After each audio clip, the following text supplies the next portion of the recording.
மட்டிக்கினாரு ஒருத்தரு இவரை காப்பாத்தணும் கத்துரு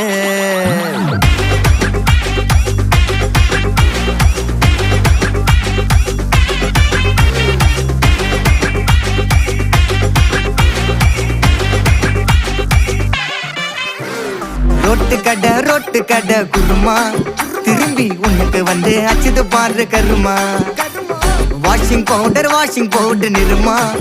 கொஞ்சம் வாய சுவையும் பொத்துக்கிட்டு இருமா ஓ நிலைமையத்தான் நினைச்சு சிரிமா தக்காளி பிசிக்கி தொட்டு மொக்க வாங்கிட்டடா செவுத்த போய் நக்கு ஐபிஎல் கப்பு நான் வாங்கி தரேன் லாலிபப்பு சப்பு நீ சோத்தல தான் போடுறியா உப்பு அப்போ இப்படி இருந்த நீ இப்போ இப்படி ஆயிட்ட ரொம்ப மாசு காட்டினவன்